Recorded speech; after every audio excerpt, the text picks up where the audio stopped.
Hello everyone. जैसा कि आप सबको पता है, आपका फास्ट हिस्ट्री का फास्ट रिवीजन हो रहा है। जो 2025 में एसएससी रेलवे वाले बच्चों के लिए जो एग्जाम है आ रही है, ये चल रही है उनके लिए बहुत ही ये कहोगे कि आप बहुत ही मेजर पॉइंट साबित होने वाली है क्लास। और जैसा कि आपको पता होगा, आपकी हिस्ट्री की क्लास टेस्ट थी, वो अपलोड कर दी गई है। आप उसे देखें। और मैं आपके आश्वासन दे सकता हूँ कि इन क्लासों के द्वारा आपको बहुत ही ज़्यादा आपका कॉन्फिडेंस डेवलप होगा। और आप देखेंगे कि आपके एग्जाम में मार्क्स से बहुत इम्प्रूव होंगे। तो ठीक है भाई, ज़्यादा बात नहीं करते हुए कर लो सरस्वती का नाम। तो करते हैं आज की पढ़ाई। जैसा कि आपको पता है, कल हमने जो एशियंट हिस्ट्री होती है, इसकी पाषाणिक संस्कृति और हड़प्पा सभ्यता के प्रमुख स्थल, ये ये सब पढ़ लिए थे। और अब आगे सिंधु घाटी सभ्यता से शुरू करते हैं। ठीक है भाई।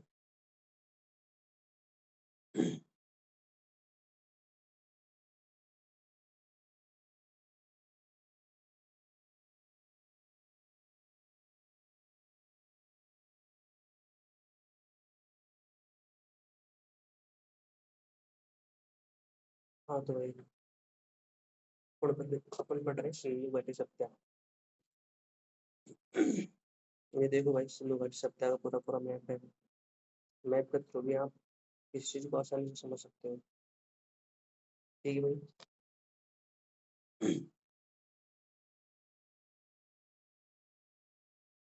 सिंधु घाटी सभ्यता का क्षेत्रीय विस्तार।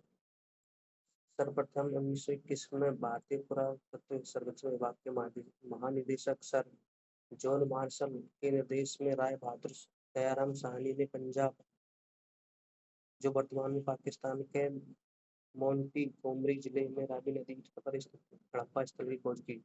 तो भाई ऐसे क्वेश्चन क्वेश्चन फंस जाएगा कि भाई सर्वप्रथम हड़प्पा सभ्यता की खोज कब की गई? 1921 में। और किसके द्वारा की गई? राम बहादुर साहनी द्वारा। और जो ये स्थल वर्तमान में कहाँ पे स्थित है? पाकिस्तान में। ठीक है भाई, यहाँ से जो मेन मेन पॉइंट हो जाते हैं उनका प्लॉट नोटिस करते हुए चलना। इस इस सभ्यता का प्रथम ज्ञात स्थल हड़प्पा होने के कारण उस सभ्यता को सिंधु घाटी सभ्यता या हड़प्पा सभ्यता कहते हैं। देखो भाई, जो इस इस सभ्यता का है, जो प्रथम ज्ञात स्थल कौन सा है भाई? हड़प्पा। और प्रथम ज्ञात स्थल हड़प्पा होने के कारण इसको क्या कहते हैं? सिंधु घाटी सभ्यता या फिर हड़प्पा सभ्यता। दोनों नामों से जाना जाता है। रेडियो कार्बन पद्धति C14 के आधार पर इस सप्ताह की तिथि 2300 से 1750 ईस्वी को निर्धारित की गई है। पर भाई देखो, ये C14 कार्बन होता है ना, मतलब रेडियो किसी की कोई भी मतलब प्राचीन वस्तु है, इसकी उम्र ज्ञात करने के लिए इसका प्रयोग किया जाता है कि भाई ये कितने साल पुरानी रहेगी। इसके द्वारा इसकी मतलब ये कितने पुरानी हो पाएगी? ये सप्ताह 2300 से 1750 ईसा पूर्व। सिंधु सभ्यता एक नगरीय सभ्यता एवं कांस्य युगीन सभ्यता थी। तो वह सिंधु सभ्यता कैसे थी? एक नगरीय सभ्यता और कांस्य युगीन सभ्यताएं थी। हड़प्पा सभ्यता का हड़प्पा सभ्यता का भारतीय सीमा में सर्वाधिक उत्तरी स्थल मांडा,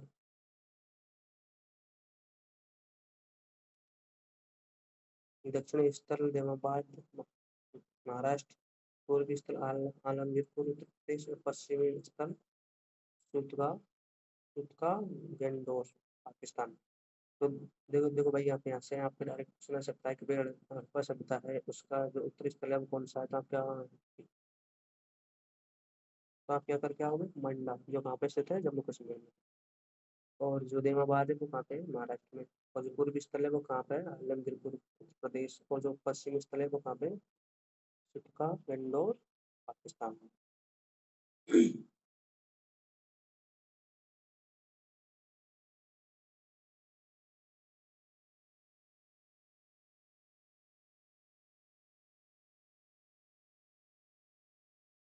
तो देखो भाई, सिंधु घाटी सभ्यता के प्रमुख नगर से प्राप्त महत्वपूर्ण अवशेष। तो भाई सिंधु घाटी सभ्यता के इस नगर से क्या प्राप्त हुई? ठीक है, पीतल पीतल का एक का गाड़ी। देखो भाई, सिंधु घाटी सभ्यता का क्या प्राप्त हुई? सब पता, पीतल की एक का गाड़ी। और स्त्री के गर्भ से निकलते हुए पौधे वाली मरण मूर्ति, और दूसरी क्या होती है, स्त्री के गर्भ से निकलते हुए पौधे वाली क्या मरण मूर्ति। गेहूं और जौ के दाने, बस जो सर्वप्रथम सिंधु घाटी सभ्यता है वहीं से गेहूं और जौ के दाने प्राप्त हुए थे। ठीक है भाई। छह की पंक्तियों में निर्मित कुल 12 कक्षों वाला एक कन्ना है। और जैसे भाई सिंधु घाटी सभ्यता है या फिर आप शब्द कहते हैं उसमें छह छह की दो पंक्तियों में निर्मित कुल 12 कक्षों वाले क्या मिलाता है, एक अन्नागार। अन्नागार क्या होता है, जहाँ पे अनाज को मतलब अनाज को रखा जाता है, वह स्थान आप कक्ष बोल सकते हो, जहाँ पे अनाज को रखा जाता है। और ये सिंधु घाटी सभ्यता से प्राप्त नगर सबसे बड़ा विशाल अवशेष है। और जो नगर है ये सिंधु घाटी सभ्यता से प्राप्त सबसे बड़ा क्या है, दूसरा, सॉरी, दूसरा सबसे बड़ा अवशेष है। क्या आ जाते हैं, मोहनजोदड़ो। भाई मोहनजोदड़ो का अर्थ क्या है, मृतकोपटीला। ये क्वेश्चन यहाँ से क्वेश्चन डायरेक्ट आ जाता है कि भाई मोहनजोदड़ो का अर्थ क्या है, और मोहनजोदड़ो से आप क्या समझते हैं। तो यहाँ ऑप्शन दिए होते हैं। तो मोहनजोदड़ो का अर्थ क्या है, मृतकोपटीला। विशाल नगर, इसकी सबसे बड़ी इमारत है। और भाई मोहनजोदड़ो की सबसे बड़ी इमारत क्या है, विशाल नगर। कांसे के नर्तक की मूर्ति, पुजारी पुजारी की मूर्ति, मुद्रा पर अंकित पशुपतिनाथ सिक्के की मूर्ति। ये भाई जो मोहनजोदड़ो में है वहाँ पे जो मुद्रा या सिक्के होते हैं, उसमें किसकी मूर्ति है, पशुपतिनाथ। पशुपतिनाथ किसे कहा जाता है, सिक्को। वैसे भी समझ सकता है कि भाई आपसे पूरी जाएगा तो पशुपतिनाथ है वो किसे कहा जाता है, आप क्या कहोगे, सिक्को। और जो पशुपतिनाथ की जो मुद्रा पर अंकित मूर्ति है वो किससे पता से प्राप्त हुई, तो क्या कहोगे आप। चलो आप बताओ, अगर आपसे सत्ता पूछ ली जाएगी तो आप क्या कहोगे, हड़प्पा सभ्यता है या सिंधु घाटी सभ्यता। और उसके मतलब किससे, किस जगह से प्राप्त हुई, तो क्या कहोगे, मौर्य। ठीक है भाई।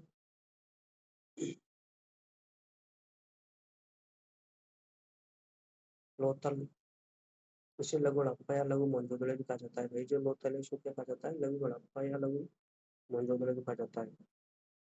चतुर्भुजाकार अग्रिवेदी, ध्यान धान चावल बाजरे के साथ से घोड़े की लघु मूल मूर्ति।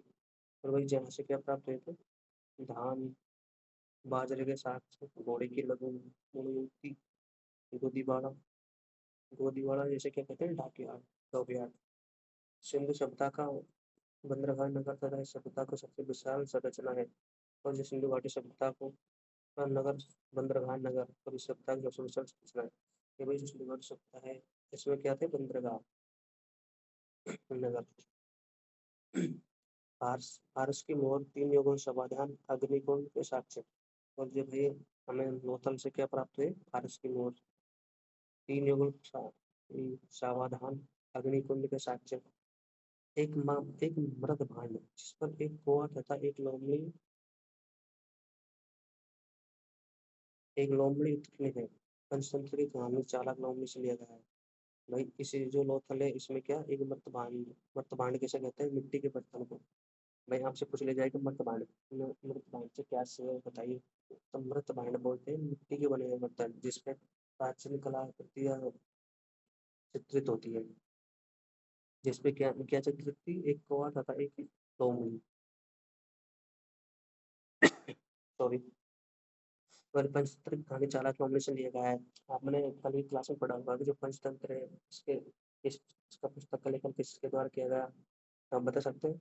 पंचतंत्र की पुस्तक का लेखन किसके द्वारा किया गया, चलो बताओ। आपको 10 सेकंड का टाइम दे देता हूँ।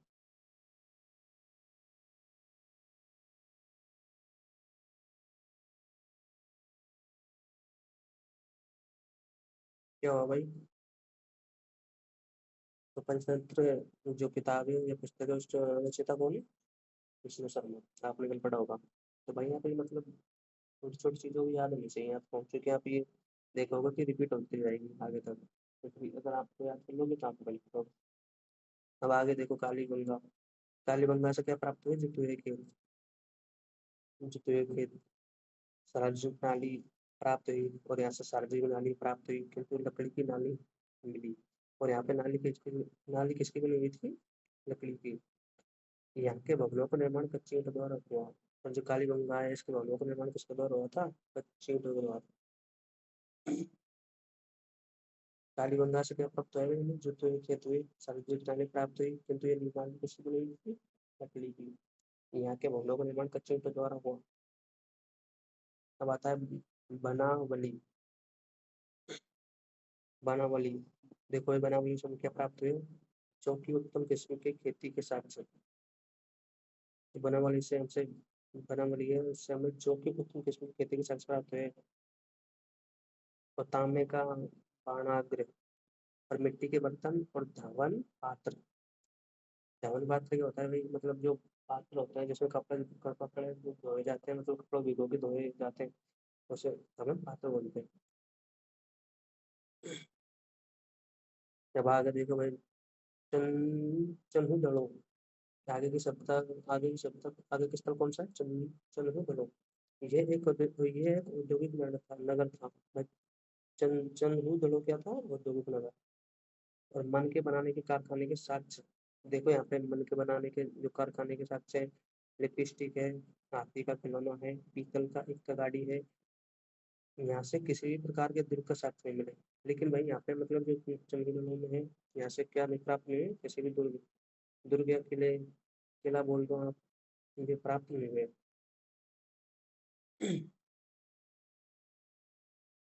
एक मोर पर बिल्ली के पीछे भागते हुए कुत्ते के पदचिन्ह वाली एक मोर प्राप्त हुई। और जो चन चन भूदड़ों से क्या प्राप्त हुए? एक मोर, जिस पर क्या बिल्ली के पीछे कौन भाग रहा है? कुत्ता। इसके पदचिन्ह वाली एक मोर प्राप्त हुई। ठीक है भाई।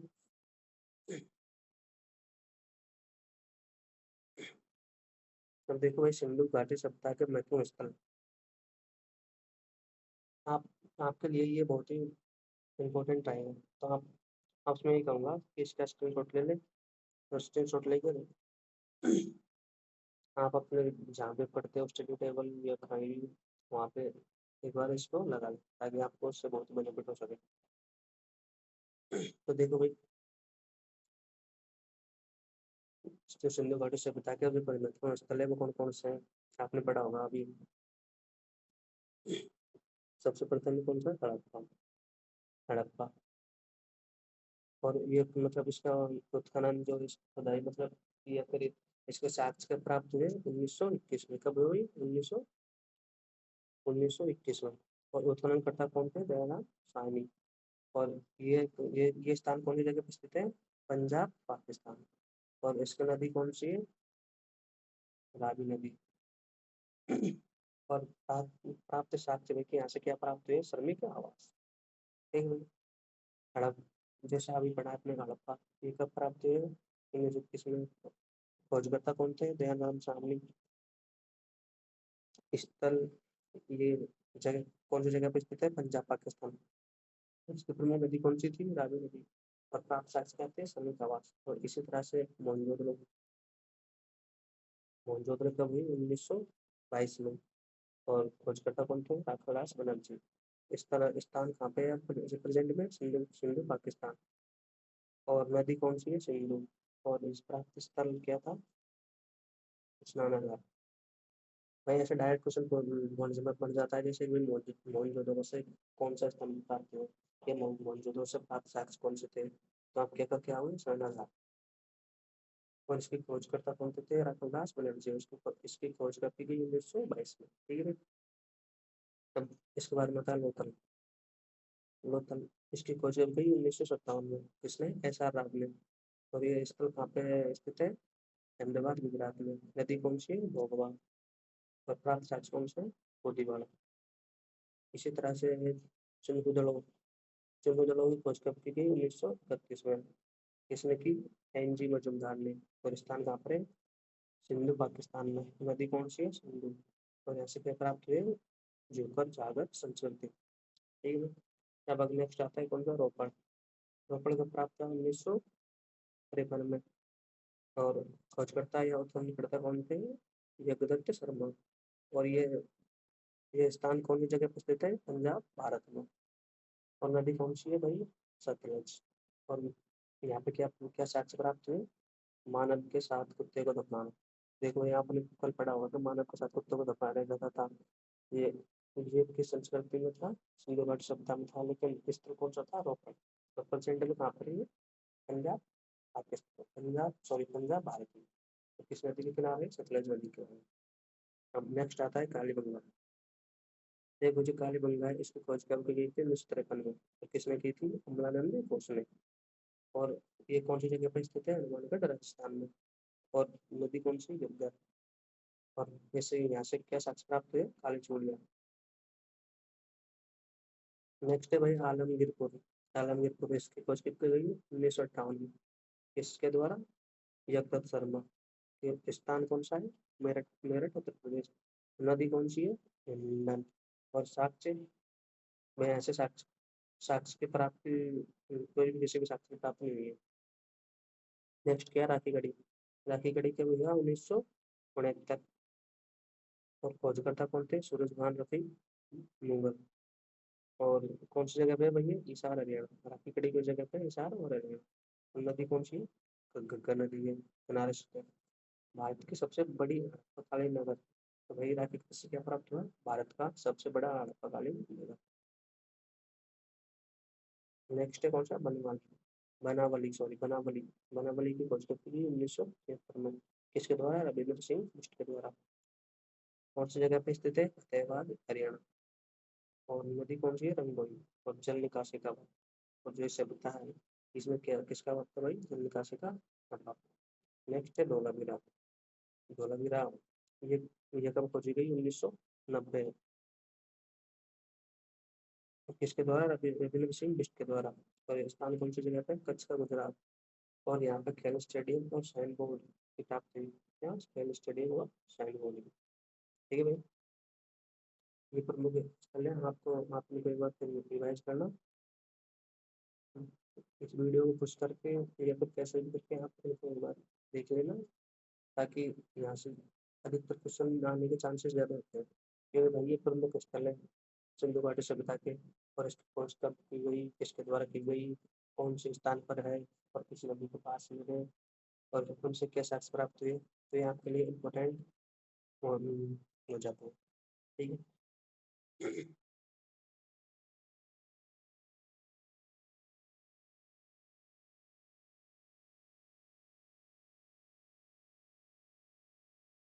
फिर मैं फिर मैंने पढ़ा था राखीगढ़ हड़प्पा सभ्यता के 5 बड़े नगरों में से एक है।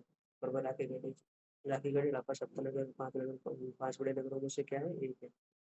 और यहाँ से मातृ देवी अंकित की लघु मुद्रा प्राप्त हुई। और ऐसे क्या प्राप्त हुई? मातृ देवी की लघु मुद्रा। ठीक है। धोलावीरा।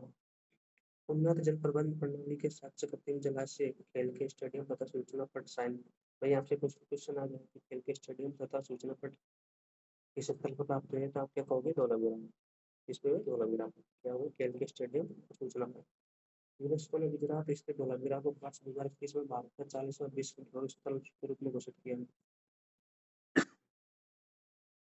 और जो भाई ये यूनेस्को है, इसके द्वारा गुजरात में स्थित धोलावीरा को 2021 में भारत के 40वां विश्व धरोहर के रूप में घोषित किया गया है।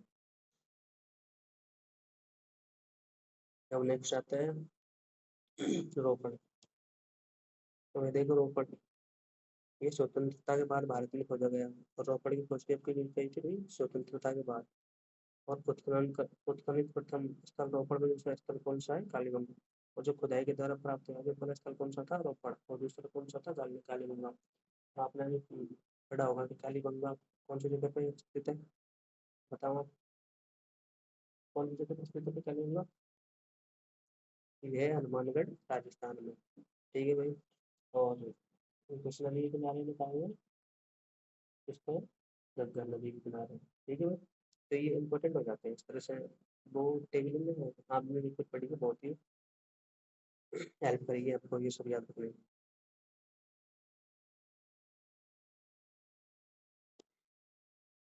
अब आ जाओ वही शल्य पाठ सभ्यता की विशेषता है। तो आप यहाँ पर पढ़ोगे कि भाई शल्य पाठ सभ्यता की क्या प्रमुख विशेषता क्या थी? नगर नियोजन सिंधु घाटी सभ्यता की सबसे प्रभावी विशेषता उसके नगर नियोजन एवं जल निकासी प्रणाली थी। वह सिंधु घाटी सभ्यता की प्रमुख विशेषता क्या थी? विशेष विशेषता उसकी नगर योजना एवं जल निकास प्रणाली थी। नगर योजना जल जाल पद्धति पर आधारित थी, और जो नगर योजना थी वो किस पर थी? जाल पद्धति पर। सड़क एवं गलियां योजना अनुसार निर्मित की गई थी। सड़कें कच्ची ईंटों की बनी होती थी। मुख्य सड़क उत्तर से दक्षिण की तरफ जाती थी, और वह सड़क सड़क किधर से? उत्तर से, और किधर को जाते थे? दक्षिण की तरफ। ठीक है। और एक दूसरे को समकोण पर काटते थे, और ये एक दूसरे को समकोण पर काटते थे। समकोण पर कैसे काटते हैं भाई? ऐसे प्रो मतलब जो प्लस का चिन्ह होता है ना, उस तरह से समकोण पर, यानी 90 डिग्री के कोण पर काटते थे। ठीक है भाई। नगर विन्यास, नगर को दो भागों में बांटा गया। और भाई जो सिंधु सभ्यता है उसके नगर को कितने भागों में बांटे गए थे? दो भागों में। और दो कौन कौन से हो गए? एक तो हो गए भाई पश्चिमी टीला, और एक हो गया ना पूर्वी टीला। जो नगर नगर विन्यास बन के दो भागों, कौन कौन से हो गए? पश्चिमी टीला। और पश्चिमी टीला में देखो अभी इसके इसमें किला दुर्ग आयताकार होता था, और पश्चिमी टीला में क्या होते थे? किला दुर्ग और आयताकार। किला और दुर्ग होते थे, कौन से होते थे? आयताकार। पूर्वी टीला में क्या? पूर्वी टीला में इसे निचला नगर कहते हैं। ये सामान्य जनता का आवास क्षेत्र होता था, और जो कि पूर्वी टीला था वहाँ पे अधिकतर आम लोग रहते थे। और जो पश्चिमी टीला था यहाँ पे जो आप मुखिया या फिर जो भी शासक थे वो रहते थे। या देखो भाई नालियाँ, जल निकाली जल निकासी प्रणाली सिंधु घाटी सभ्यता की अद्वितीय व्यवस्था थी, जो अन्य किसी समकालीन सभ्यता में नहीं मिली। तो भाई इसकी प्रमुख विशेषता आप क्या मान सकते हो कि सिंधु घाटी सभ्यता की प्रमुख विशेषता क्या थी? जल निकासी प्रणाली। ठीक है। और इस तरह की प्रणाली और किसी जो इसकी समकालीन थी, समकालीन मतलब जो इसी के समय में जो सभ्यता थी वहाँ पे कहीं भी नहीं मिली। नालियाँ ईंटों या पत्थर से घिरी हुई होती थी, और भाई जो यहाँ पे नालियाँ प्राप्त हुई तो किससे बनी हुई होती थी? ईंटों और पत्थरों से। ठीक है भाई। तो देखते भवन, हड़प्पाकालीन नगरों के भवन साधारणतः छोटे छोटे आवासीय भवन होते थे, जिसमें 4 से 5 कमरे होते थे, और कुछ विशाल 2 मंजिला भवनों का निर्माण भी किया गया। प्रत्येक मकान में रसोई घर और स्नानागार होता था।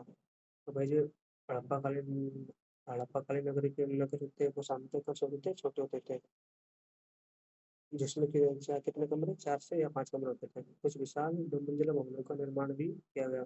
प्रत्येक मकान में रसोई घर और स्नानागार होता था। घर के दरवाजे नौक सड़क की ओर से निकलकर गली की ओर खुलते थे, और जो भाई घर के दरवाजे थे वो मुख्य सड़क से निकलकर गली की ओर से खुलते थे, गली की ओर से खुलते थे। तो देखते हैं भाई सामाजिक स्थिति।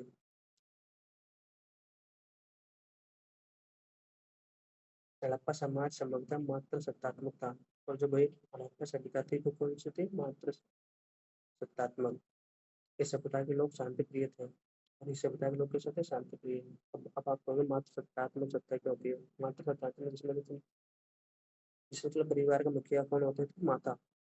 आप ऐसा कह सकते हैं कि भाई जो परिवार की मुखिया थी वो कौन होती थी? माता होती थी। माता या स्त्री मान लो, जो परिवार की मुखिया होती थी। समाज में 4 वर्ग, विद्वान योद्धा व्यापारी वे श्रमिक थे। और जो समाज था वह 4 वर्गों में विभाजित था। किस किस में? विद्वान योद्धा व्यापारी और श्रमिक। लोग शाकाहारी मांसाहारी विभिन्न प्रकार के भोजन करते थे, और भाई जो लोग हैं वो कौन से? शाकाहारी और मांसाहारी दोनों प्रकार के भोजन करते थे। आभूषण का प्रयोग स्त्री तथा पुरुष दोनों करते थे, और जो आभूषण है इसका प्रयोग कौन कौन? स्त्री और पुरुष दोनों करते थे। मनोरंजन के लिए पास से खेल, शतरंज, नृत्य, पशुओं की लड़ाई सर्वोत्तम साधन था। और आभूषण के लिए सॉरी, स्त्री आभूषण का प्रयोग करती थी, स्त्री पुरुष दोनों करते थे। मनोरंजन के लिए कौन कौन से खेल खेलते थे भैया? शतरंज हो गया, नृत्य हो गया, पशुओं की लड़ाई। आगे आ जाओ भाई। समाधान। तो भाई समाधान 3 प्रकार के थे, कौन कौन से? पूर्व समाधान, आंशिक समाधान और दाह संस्कार। देखो भाई जो समाधान थे भी तो 3 प्रकार के थे, पूर्व समाधान, आंशिक समाधान और दाह संस्कार। अब आगे देखो धार्मिक जीवन। हड़प्पा सभ्यता के लोग प्राकृतिक मातृ देवी, पशुपतिनाथ, लिंग आदि की पूजा करते थे। तो वही पशु जो जो धार्मिक जो हड़प्पा सभ्यता है, लोग किस किस की पूजा करते थे? प्राकृतिक मातृ देवी, पशुपतिनाथ आदि की पूजा करते थे। मोहनजोदड़ो से प्राप्त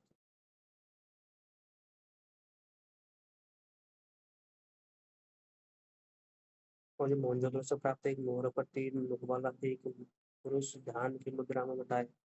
और जो मोहनजोदड़ो से प्राप्त हुआ एक मोहर प्राप्त हुई मोहर, जिसपे क्या है? एक एक 3 मुख वाला पुरुष ध्यान की मुद्रा में बैठा है। उसके सिर उसके सिर पर 3 सींग है। और उसके सिर पर कितने सींग है? 3 सींग है। एक मोहरे पर 6 पशु बने हैं। और एक एक मोहर पे क्या बने? 6 पशु। मूर्ति बाएं और एक गेंडा और एक भैंस अंकित है। और मूर्ति पर बाएं और एक गेंडा और क्या थी? भैंस अंकित थी। मूर्ति के दाएं और पर हाथी, एक चीता तथा सामने 2 हिरण। इस मूर्ति को पशुपति शिव का रूप माना गया। और वही जो मूर्ति है इसको क्या माना गया? पशुपति शिव का रूप।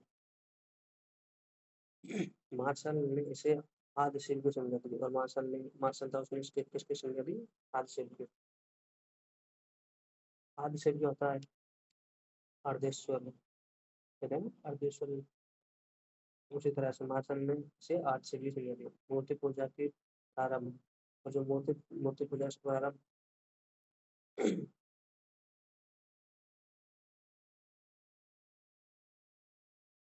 वो किससे माना जाता है? सिंधु घाट सभ्यता से माना जाता है कि भाई जब मूर्ति पूजा ये प्रारंभ कब हुआ? किस सभ्यता में हुआ? सिंधु घाट सभ्यता में। इस सभ्यता के किसी भी स्थल से मंदिर के अवशेष नहीं मिले। लेकिन भाई इसमें सबसे बड़ी बात ये है कि इस सभ्यता में किसी भी स्थान से मंदिर के अवशेष प्राप्त नहीं हुए। इस सभ्यता के लोग पृथ्वी को और पिता की देवी के रूप में पूजते थे। और भाई जो इस सभ्यता के लोग थे वो पृथ्वी को किसके रूप में पूजा करते थे? उर्वरता की देवी के रूप में। स्वास्तिक सिंधु सभ्यता घाटी की सभ्यता की देन है। और जो स्वास्तिक है, जो स्वातिक देखते हो आप, स्वातिक कैसे बनता है भाई? अरे ऐसे करके, ऐसे करके, ऐसे, ऐसे, ऐसे, ऐसे, और इस तरह से बनाते हैं ना कुछ। वो किस सभ्यता की देन है भाई? सिंधु घाटी सभ्यता की। देखो भाई, आर्थिक जीवन, हड़प्पाकालीन अर्थव्यवस्था कृषि, पशुपालन तथा व्यापार पर निर्भर थी। और वही जो ये हड़प्पाकालीन सभ्यता थी या सिंधु घाटी सभ्यता थी, किस पर आश्रित थी? कृषि, पशुपालन तथा व्यापार पर निर्भर थी। ठीक है भाई। अब आ जाते कृषि।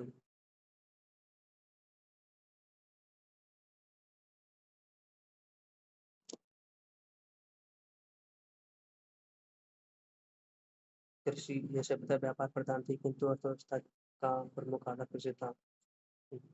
इस जो ये सब गैस का प्रमुख आधार क्या था भाई? कृषि था। कालीबंगा से जुटे हुए खेत के साथ में आप भाई कालीबंगा से जुटे हुए खेत के साथ। और कालीबंगा किस जगह पे स्थित है? बताओ। हनुमानगढ़, राजस्थान। हड़प्पा के लोग संभवतः लकड़ी के का प्रयोग करते थे। और जो हड़प्पा के लोग थे वो किसका प्रयोग करते थे? लकड़ी के हल का। हड़प्पा मोहनजोदड़ो से अन्नआहार के साक्ष्य मिले। और हड़प्पा मोहनजोदड़ो से क्या प्राप्त हुए? अन्नआहार के साक्ष्य। अन्नआहार का प्रयोग अनाज को रखने के लिए किया जाता था। मैं आपको मैंने पहले बताया था कि अन्नआहार का प्रयोग किसके लिए किया जाता था? अनाज को रखने के लिए। और स्टोरेज, स्टोरेज रूम बोल सकते थे आप इस तरह से कि भाई यहाँ पे अनाज रखा जाता था। सिंधु घाटी सभ्यता से 9 प्रकार के अनाज मिले। और भाई जो सिंधु घाटी सभ्यता है इससे कितने प्रकार के अनाज प्राप्त हुए हमें? 9 प्रकार के। हड़प्पा सभ्यता के लोग तो मुख्य खाद्यान्न जौ तथा गेहूं था। तो जो हड़प्पा सभ्यता है इसके लोग प्रमुख खाद्यान्न क्या था? जौ और गेहूं। सर्वप्रथम कपास उगाने का श्रेय सिंधु घाटी सभ्यता के लोगों को जाता है। और वो जो कपास है इसका उन्होंने सर्वे किया था सिंधु घाटी सभ्यता में। और भैया जो यहाँ पे 9 अनाज मिले थे वो कौन कौन से थे? तो देखो भाई, चावल, जौ, तरबूज, राई, कपास, गेहूँ, खजूर, मटर और तिल। कौन कौन से हो गए भाई? एक बार देखो। चावल हो गई, जौ हो गए, तरबूज हो गए, राई हो गई, कपास हो गई, गेहूँ हो गए, खजूर हो गए, मटर हो गई और तिल हो गई। ठीक है भाई। तो आप देखोगे कि आपके लिए हर चीज बहुत ही डिटेल से और बहुत ही शॉर्ट मेथड में, मतलब इससे मिनिमाइज नहीं हो सकता था इस चीज़, और बहुत ही टॉप लेवल की चीज़ आपको पढ़ाई जाएगी। तो आपसे मेरा यही है निवेदन है कि आप इस क्लास को ज़्यादा से ज़्यादा देखें, और आप उन लोगों को भी शेयर करें जिन्हें इसी साल या फिर जो मिसाल की तैयारी कर रहे हैं, और वही जो शॉर्ट रूप में हिस्ट्री या फिर कह सकते हैं जीके का रिविजन करना चाहते हैं, उनके लिए बहुत ही यूजफुल होगी क्लास। तो वही आप जितना हो सके ज़्यादा से ज़्यादा शेयर करें उन लोगों को जो किसी भी कॉम्पिटिटिव एग्जाम की तैयारी कर रहे हैं। अब आ जाता है मेरे पशुपालन। इस सभ्यता के लोग बकरी, बैल, भेड़, सूअर आदि पालते थे। और वही इस सभ्यता के लोग जो क्या बैल, बकरी, भेड़, सूअर आदि पालते थे। इस सभ्यता में कुबड़ वाले बैल की विशेष पहचान था। और वही जो ये सभ्यता था इसमें इसको कुबड़ वाले बैल, कुबड़ वाले बैल क्या होता है, जो ऊपर ऐसे निकला होता है ना। हाँ, हाँ। गाय क्या करते, किसी भी मूल मूर्ति पर प्राप्त नहीं हुई। तो वही सभ्यता की सबसे बड़ी विशेषता ये भी है कि यहाँ पर गाय की आकृति प्राप्त नहीं हुई। इस सप्ताह के लोग घोड़ों को ज्ञान नहीं था, और वे जो सुंदर घोड़े से बताए इसको किसको ज्ञान है, घोड़ों का ज्ञान नहीं था। ठीक है। अब अब आगे आती है शिल्पकला। इस सप्ताह के लोग तांबे के साथ 3.91 के अनुपात में मिलाकर चांसा बनाते थे। और भाई सिंधु घाटी से बताए उसके लोग क्या करते थे, तांबा और टिन इस किस अनुपात में मिलाते थे, 9:1 में, और किसका निर्माण करते थे, कांसे का। ये सप्ताह के लोग लोहे से परिचित नहीं थे, और भाई जो सिंधु घाटी सभ्यता है इसके लोग किससे परिचित नहीं थे, लोहे से। व्यापार, ये संभाव सभ्यता मुक्ता व्यापार प्रदान थी।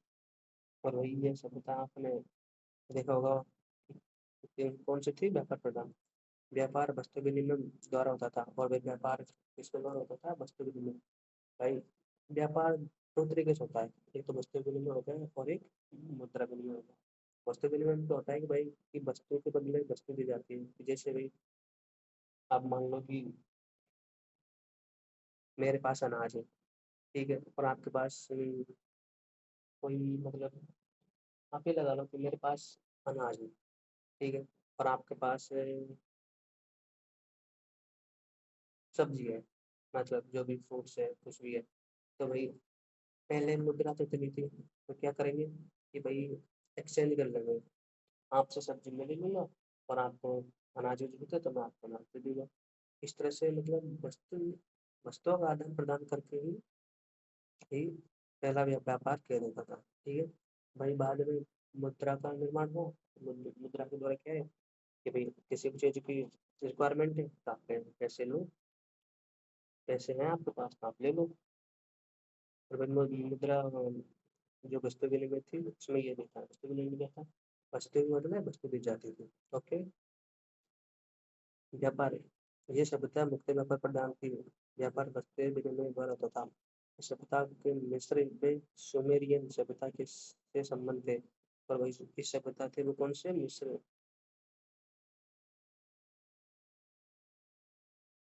मिस्र में सुमेरियन सभ्यता संबंध थे।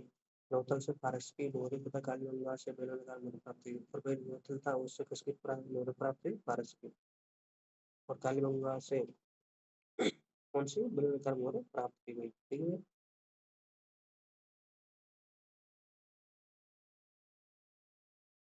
और देखो मैं आपके लिए कुछ सुनना इम्पोर्टेंट है। हड़प्पा सभ्यता में विभिन्न क्षेत्रों से आयात की जाने वाली वस्तुएं, एक हड़प्पा सभ्यता में कौन से किस क्षेत्र से क्या चीज प्राप्त हुई। तो देखो भाई तांबा कहाँ से प्राप्त हुआ, इटली, बलूचिस्तान और ओमान से। और चांदी अफगानिस्तान और ईरान से। सोना, तो भाई सोना कहाँ से, कर्नाटक, अफगानिस्तान और ईरान से। ठीक है, अफगानिस्तान और ईरान से। रोमन, सौराठ से। लाजवर्ड, मेसोपोटामिया से। और शीशा ईरान से। ठीक है, एक बार दोबारा देखो, तांबा है वो कैसे प्राप्त हुआ? खेतड़ी बलूचिस्तान और ओमान से। चांदी अफगानिस्तान और ईरान से। सोना कर्नाटक और अफगानिस्तान और ईरान से।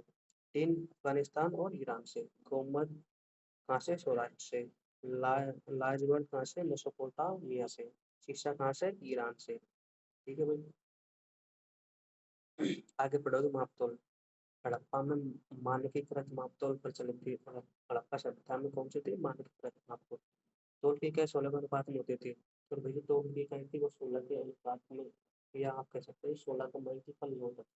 मतलब जो भी मापी का होगी वो 16 का मल्टीपल ही होगा। जैसे 16 हो गई, 64 हो गए, 320 हो गई। ठीक है भाई। इस तरह से हो गई।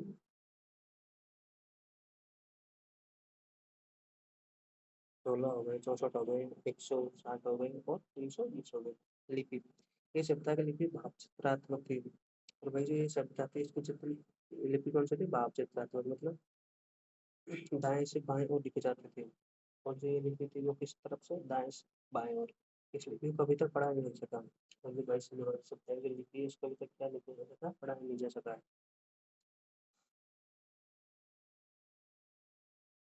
इस सप्ताह में सबसे ज्यादा प्रचलित चिन्ह मछली का है। और मुझे सप्ताह है इसमें सबसे ज्यादा प्रचलित चिन्ह किसका है? मछली का। अधिकांश लिपि के नमूने सेल खड़ी के मोहरे पर मिलते हैं। और जो नमूने हैं वो किसमें मिलते हैं भाई? सेल खड़ी के मोहरे पर मिलते हैं।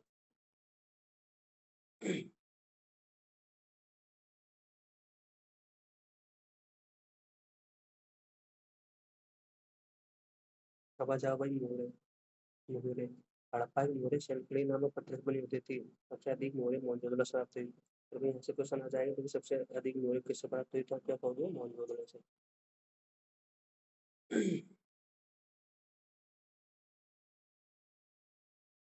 मूल मूर्तियाँ टेराकोटा। इस सप्ताह में अधिकतम संख्या में आग में पकी हुई टेराकोटा की मूर्तियाँ मिली।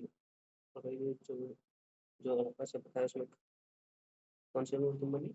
टेराकोटा मूर्तियाँ, और जो किसमें पकी हुई होती थी? आग। इन मूर्तियों का निर्माण से चिकोटी पद्धति द्वारा किया गया। और जो इन मूर्तियों का निर्माण किस पद्धति के द्वारा? चिकोटी पद्धति के द्वारा किया। हिंदू घाटी सप्ताह पतन।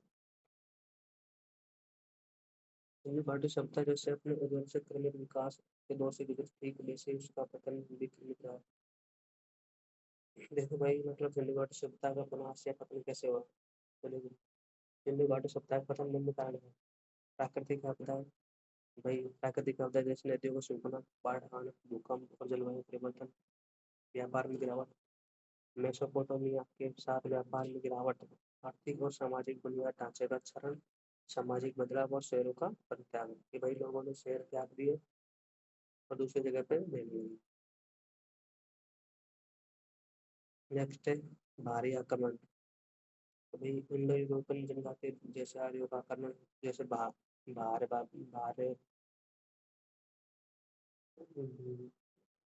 दूसरी जगह पे मतलब भारी आक्रमण हुआ। जैसे इंडो यूरोपियन जनजाति और आर्यों आदि ने आक्रमण किया। इसी तरह से सिंधु घाटी सभ्यता का क्या हो गया? पतन हो गया। कौन कौन से थे प्रमुख? कौन से थे? प्राकृतिक आपदा, व्यापार में गिरावट और भारी आक्रमण। ठीक है भाई, ये याद रखना। नेक्स्ट है वैदिक काल। पहले कौन सा काल पढ़ा था आपने? सिंधु घाटी सभ्यता। कौन सा आ गया? वैदिक। ठीक है। सैंधव सभ्यता के पतन के बाद 1500 ईसा पूर्व के आसपास भारत में आर्यों ने वैदिक सभ्यता की नींव डाली। पर भाई जो वैदिक सभ्यता है वो किसके द्वारा स्थापित की गई? आर्यों के द्वारा। और कब की गई? 1500 ईस्वी पूर्व बाद या उसके आसपास। आर्य शब्द का अर्थ क्या है? श्रेष्ठ। भाई आपसे मतलब आर्य शब्द का अर्थ क्या होता था? सर्ट होता है, श्रेष्ठ होता था। वैदिक काल के मुख्य दो भागों में बांटा गया, और वैदिक काल को मुख्य दो भागों में बांटा गया, ऋग्वैदिक काल और उत्तरवैदिक काल। और जो ऋग्वैदिक काल था वो कब से कब तक था? 1500 से और 1000 ईस्वी पूर्व। और उत्तरवैदिक काल था वो 1000 से और 600 ईसा पूर्व था। ठीक है। ऋग्वैदिक के कितने भागों में बांटा गया? दो भागों में। कौन कौन सा? ऋग्वैदिक और उत्तरवैदिक। ऋग्वैदिक कब से कब तक था? 1500 से और 1000 ईसा पूर्व। और जो उत्तरवैदिक था वो कब से था? 1000 से और 600 ईसा वर्ष पूर्व। ठीक है। इस काल का प्रमुख ग्रंथ ऋग्वेद था और वही ऋग्वेदिक काल का प्रमुख ग्रंथ क्या था? ऋग्वेद था। ऋग्वेद में आर्य शब्द का प्रयोग 33 बार हुआ और ये जब वही ऋग्वेद में आर्य शब्द का प्रयोग कितने बार किया गया था?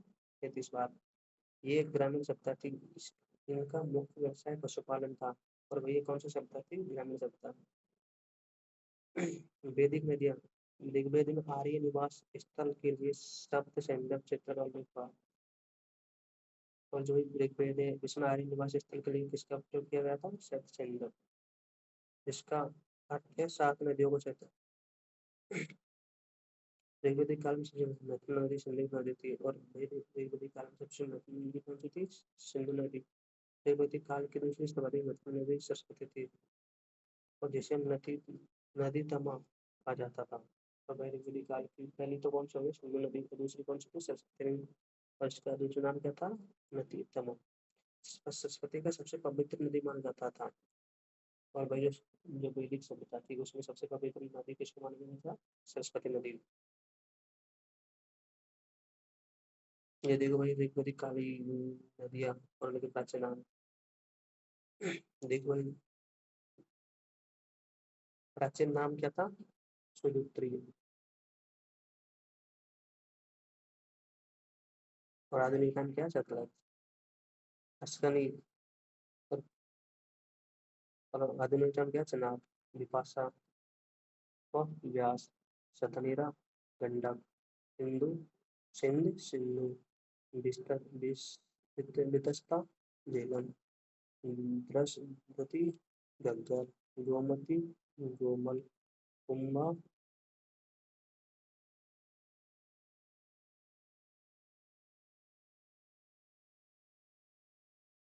कुंभा, काबुल। अब जब आप इसे मतलब थोड़ा उल्टा पढ़ सकते हैं जैसे जब शतनुज का प्राचीन नाम क्या था? सुदूत्री।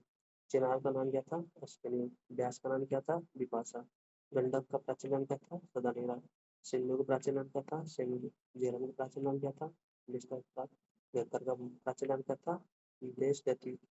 गोमल का प्राचीन नाम क्या था? गोमती। और काबुल का प्राचीन नाम क्या था? कुंभा। ठीक है। और दो बचे। खुर्रम का प्राचीन नाम क्या था? कुर्मी। और राबी का प्राचीन नाम क्या था? पुरुषणी। तो यहाँ से क्वेश्चन आ जाएंगे तो भाई बताइए राबी का प्राचीन नाम क्या था? तो आप क्या कहोगे? पुरुषणी। और क्वेश्चन ऐसे भी आ सकता है कि पुरुषणी किस नदी का प्राचीन नाम है? तो आप क्या कहोगे? राबी। ठीक है। नेक्स्ट है राजनीतिक प्रशासन। आर्य जब मध्य एशिया से भारत आए तभी वे विभिन्न जनों में विभक्त थे। जनों को प्रधान और राजन कहा जाता था। जब आर्य कहाँ से आए थे? मध्य एशिया से। ठीक है। और विभिन्न जनों में विभक्त थे। जनों के प्रधान को राजन कहा जाता था। राजन पर नियंत्रण का कार्य दो संस्थाएं सभा और समिति करती थी और वे जो राजन था उस पर नियंत्रण कौन करते थे? सभा और समिति। इन संस्थाओं में महिलाओं भी भाग लेती थी और भितत्र आर्यों की सबसे प्राचीन संख्या थी।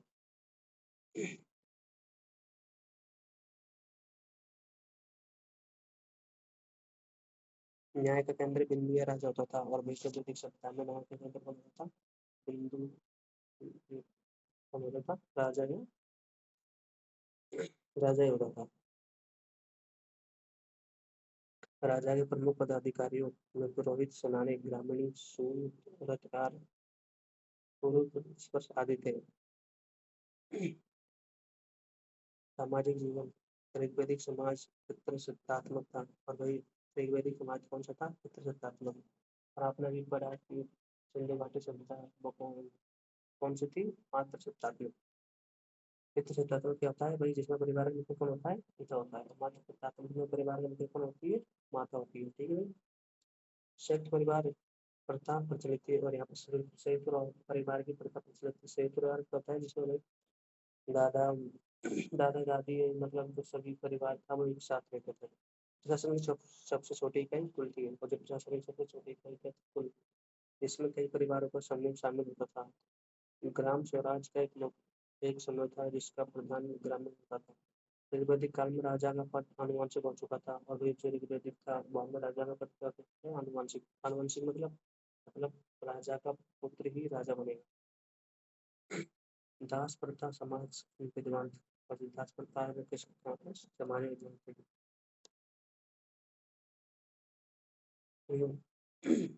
विवाह एक पवित्र संस्कार माना जाता था, और विवाह को वैदिक काल में सॉरी वैदिक सप्ताह में क्या माना जाता था, पवित्र संस्कार।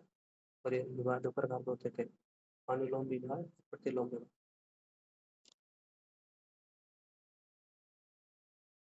स्त्रियों की स्थिति समाज में अच्छी थी, उनका गोपनीय संस्कार था। वो जो जो वैदिक सभ्यता थी उसमें स्त्री समाज क्या थी, अच्छी, और उनका उन्नयन संतान होता था। स्त्रियों में पुनर्विवाह नियोजन तथा बहुपति विवाह का प्रचलन था। तो वैसे स्त्री इसमें क्या पुनर्विवाह कर सकती थी, और बहुपति विवाह का प्रचलन था। दहेज प्रथा, सती प्रथा और प्रजा प्रथा आदि की रीतियों समाज में व्याप्त हुई थी। और वही जो वैदिक सभ्यता है उसमें क्या दहेज प्रथा, सती प्रथा और जो पर्दा प्रथा थी वो उसमें नहीं थी। आर्य मांसाहारी तथा शाकाहारी दोनों प्रकार का भोजन ग्रहण करते थे, और भोजन आहार करते थे। वो कौन से मांसाहारी और शाकाहारी दोनों प्रकार के भोजन ग्रहण करते थे। भोजन में दूध, दही तथा घी आदि विशेष रहता है।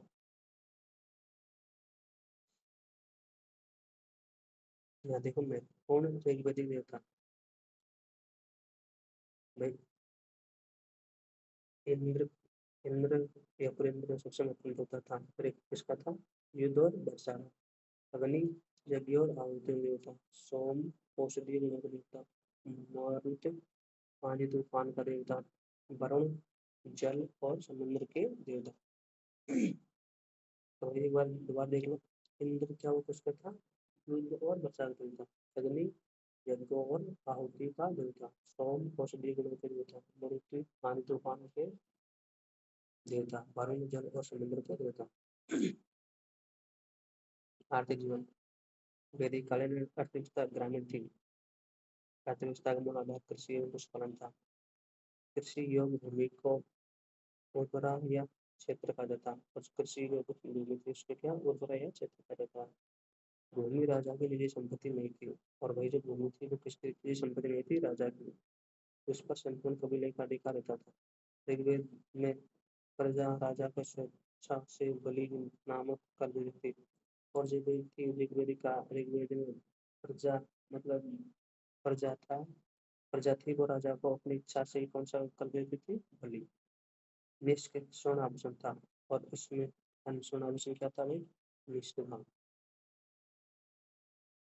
ऋग्वेद में एक ही अनाज या जौ का उल्लेख मिला, चावल का उल्लेख ऋग्वेद में मिला। और बजरी में था, उसमें किसका उल्लेख मिला, अनाज। अनाज में किसका मिला, जौ का। और चावल के साक्ष्य यहाँ पर प्राप्त नहीं हुए। वह व्यापार, तो भाई वैदिक काल में भी सिंधुघाटी सभ्यता की तरह व्यापार वस्तु विनिमय प्रणाली द्वारा होता था। कर का भुगतान वैश्य समुदाय करता था, और जो कर का समुदाय जो कर का भुगतान था वो कौन सा, वैश्य समुदाय करता था। ऋग्वेद में अयस शब्द ताम्र एवं कांस्य के लिए प्रयुक्त होते थे। और जो ऋग्वेद में जो अयस शब्द किसके लिए, ताम्र और कांस्य के लिए प्रयुक्त होते हैं। ऋग्वेद में चांदी का उल्लेख नहीं मिलता है, और ऋग्वेद आर्य लोगों से परिचित हुए थे। और ऋग्वेद लोग थे वो कैसे परिचित हुए थे, लोगों से। अब आगे आ जाते हैं अथर्ववेदिक काल।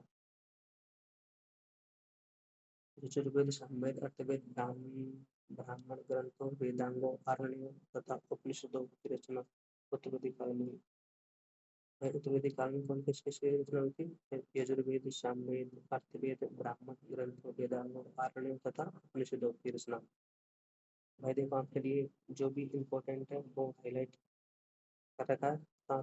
जो ये हाईलाइट हो रखा है इनको आप अच्छे से देख लें दोबारा, ठीक है। बाद में देख लेना या नोट्स करना चाहो जो भी कर लेना आप, ठीक है। उत्तरवेदिक काल की सभ्यता के केंद्र मध्य प्रदेश पूर्वांचल हो गया। और वही जो उत्तरवेदिक काल है उसकी सभ्यता का स्थल कौन सा हो गया, मध्य प्रदेश के पूर्वांचल हो गया, ठीक है। राजनीतिक प्रशासन, उत्तर वैदिक काल में छोटे कबीले एक दूसरे में विलीन होकर बड़े जनपदों का निर्माण लेने लगे। वह जो उत्तर वैदिक काल है उसमें छोटे छोटे कबीले क्या हो गए, एक दूसरे में सम्मिलित हो गए और बड़े जनपदों का खरीद ले लिया। इस काल में राजा कबीले के स्थान पर बड़े प्रदेशों पर शासन करने लगा। और वही जो उत्तर वैदिक काल है उसमें राजा पहले किस पे शासन करता था, कबीले पे, और अब किस पे करने लगे हैं, बड़े प्रदेशों पर। उत्तर वैदिक काल में नियमित कर प्रणाली की शुरुआत हुई। और जो है उत्तर वैदिक काल है उसमें नियमित किसकी शुरुआत हुई, कर प्रणाली की। ऋग वैदिक काल में बलि कर जो एक स्वैच्छिक कर या उत्तर वैदिक काल में नियमित कर हो गया। सामाजिक व्यवहार, उत्तर वैदिक काल में वर्ण व्यवस्था में कठोरता आने लगी। और भी उत्तर वैदिक काल इसमें किसमें कठोरता आने लगी, वर्ण व्यवस्था में। वर्ण व्यवस्था अब क्रम के स्थान पर जन्म के आधार पर होगी। तो वही जो उत्तर वैदिक काल है उसमें वर्ण व्यवस्था जन्म के आधार पर, ना पर किसके आधार पर होती थी, क्रम, क्रम के आधार पर, क्रम के आधार पर नहीं होकर किस पर, जन्म के आधार पर। समाज 4 वर्णों में विभाजित हो गया। और भाई जो वैदिक सभ्यता है उसमें समाज कितने भागों में विभाजित हो गया, 4 में। कौन से, ब्राह्मण क्षत्रिय वैश्य और शूद्र। ये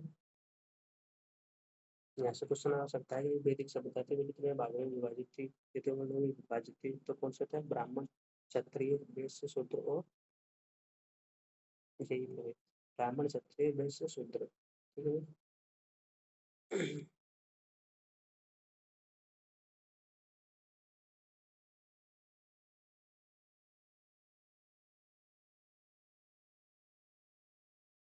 आगे चलो। कर्मकांड एवं ऋचों का प्रचलन बढ़ा।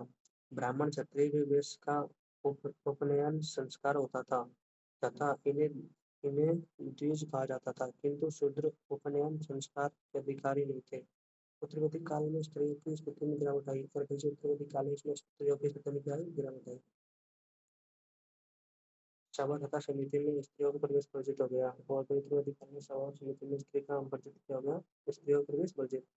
उत्तर वैदिक काल में आश्रम व्यवस्था स्थापित हुई। और जो उत्तर वैदिक काल में कौन सी व्यवस्था स्थापित हुई, आश्रम व्यवस्था। ये सभी वर्णों में प्रचलित थी। और ये सभी वर्णों में क्या थी, प्रचलित थी। आर्यों के आर्यों के 4 आश्रम, ब्राह्मण, गृहस्थ, वानप्रस्थ, संन्यास तथा 3 ऋण, ऋषि, पितृ, देव तथा 4 पुरुषार्थ, धर्म, अधर्म, काम, मोक्ष थे। विवाह 8 प्रकार के होते थे। उत्तर वैदिक काल में विवाह कितने प्रकार के होते थे, 8 प्रकार के। गृह सूत्रों में संस्कारों की संख्या 16 मिलती है। और जो गृह सूत्र है उसमें संस्कारों की संख्या कितनी थी, 16 थी।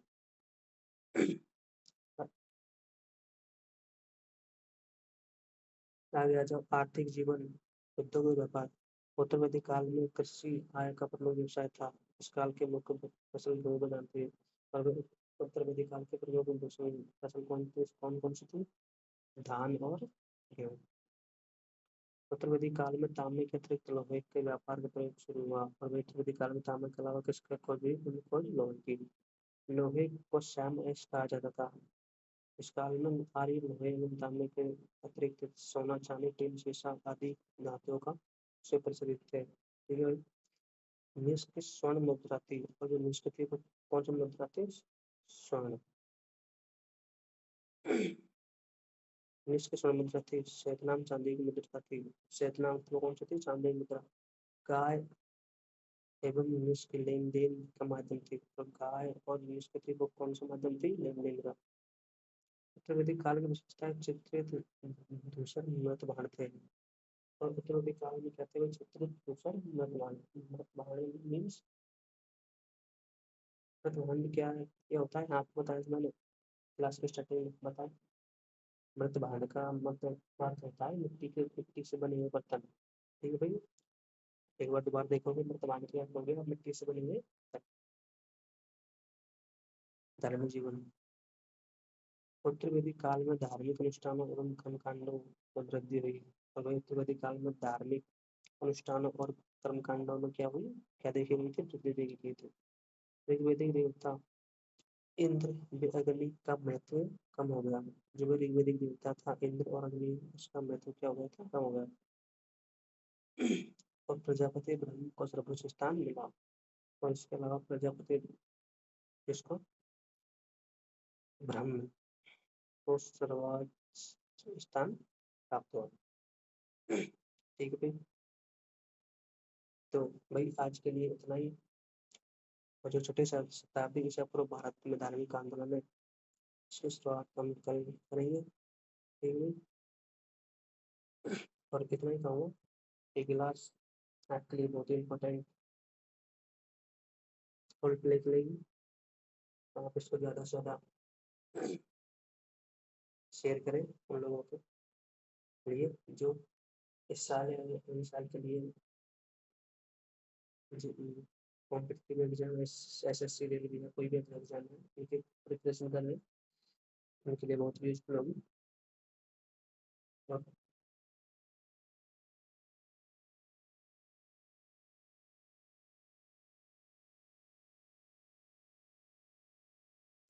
और भाई आप ये सोच रहे होंगे कि मतलब इतने इतनी स्पीड में क्यों पढ़ा रहे हैं। कि भाई इतनी स्पीड में इसलिए क्योंकि भाई आपको पता है कि एसएससी और रेलवे वाले बच्चों के एग्जाम है जो पास में है, या फिर जिनके एग्जाम चल रही है, तो उनके लिए एक तरह से फास्ट रिविजन है। और ये क्लास फास्ट रिविजन इसका नाम ही इसलिए क्योंकि वही फास्ट वे में किसी चीज़ को पढ़ सके। और किस तरह से पढ़ी जाती है, किस तरीके से हम याद में कम समय में अधिक चीज़ें याद रख सकते हैं, किस तरह से हम उनको याद कर सकते हैं। इसीलिए इस सीरीज में फास्ट सीरीज है, आप इस सीरीज में आपको इससे बहुत बेनिफिट होगा। तो आपसे यही कहूँगा कि इस सीरीज को ज़्यादा से ज़्यादा शेयर करें उन लोगों को भी जो किसी भी कॉम्पिटिटिव एग्जाम की तैयारी कर रहे हैं और अपने जी के दिमाग से वो बढ़ाना चाहते हैं। उनके लिए ये क्लास से बहुत ही इम्पोर्टेंट होगी और आगे जाके बहुत ही हेल्प करेगी। ठीक है भाई, आज के लिए इतना, मिलते हैं अगली क्लास में।